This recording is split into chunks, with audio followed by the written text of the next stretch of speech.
একের পর এক গোল মিস, সহজ সুযোগ হেলায় হারানো, হতাশ হলেন ভক্তরা। কিন্তু প্রতিপক্ষের মাটিতে ভারতীয় দলকে পুরোপুরি নাকানি চুবানি খাওয়ালো বাংলাদেশ। হামজার আগমনে বদলে গেছে খেলার ধরন। 1 পয়েন্ট নিয়ে মাথা উঁচু করে দেশে ফিরবে লাল সবুজের প্রতিনিধিরা।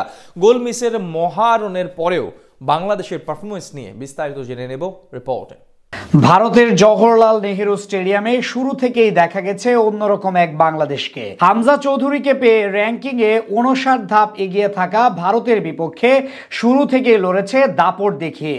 ম্যাচ শুরুর পরপরই বাংলাদেশের খেলা দেখে হতবাক ভারতীয়রা। শুরুর মিনিটেই বোঝা যাচ্ছিল লাল সবুজের জার্সিধারীরা এসেছে ম্যান ইন ব্লুদের জয় করতে। একাধিক সুযোগ ফিনিশিং এ ফাহমিদুলের অভাব যেন হারে হারে টের পাচ্ছিল বাংলাদেশ। প্রায় নিশ্চিত একাধিক গোলও মিস করেছে পারফেক্ট ফিনিশারের অভাবে।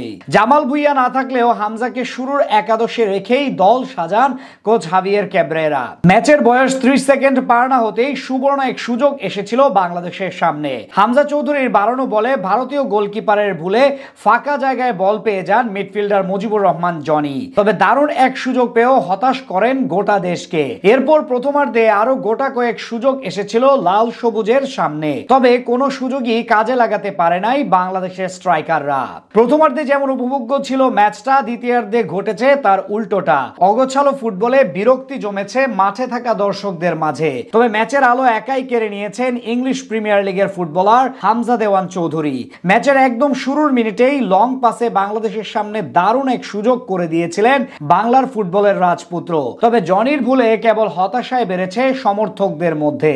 আক্রমণের সাথে ডিফেন্সে ভারতকে একাই ভুগিয়েছে হামজা। সুনীল ছেত্রী, নিস্টল কোলাসেরা যেন অসহায় ছিল ওই দিন। আইএসএল এ দারুণ পারফর্ম করা এই দুই ফুটবলারকে একাই ভুগিয়েছে হামজা। বাংলাদেশকে বরাবরই ভোগানো সুনীল ছেত্রীকে এদিন কোনো সুযোগই দেননি তিনি। কেবল এক ছেত্রীকে নয়, ভারত কোচ বাধ্য করেছেন তার প্ল্যানিং পরিবর্তন করতে। ম্যাচের শুরুতেই দুই উইং ব্যবহার করে আক্রমণে ওঠার প্রচেষ্টা চালায় ভারত।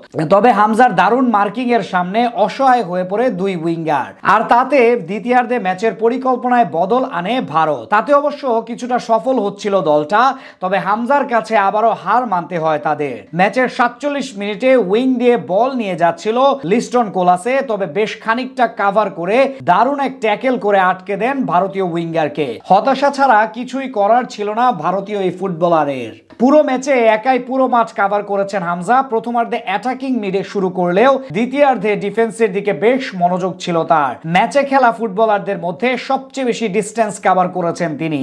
গোল না হওয়াতে শেষ দিকে উঠে এসেছে আক্রমণে সাহায্য করতে। অভিষেকে হামজা চৌধুরী জানিয়ে দিয়েছেন দক্ষিণ এশিয়ার ফুটবলে রাজত্ব করতে এসেছেন তিনি। আর তার এমন পারফরমেন্সে নতুন করে স্বপ্ন দেখতে শুরু করে দিয়েছে বাংলার ফুটবল পাগল সমর্থকরা।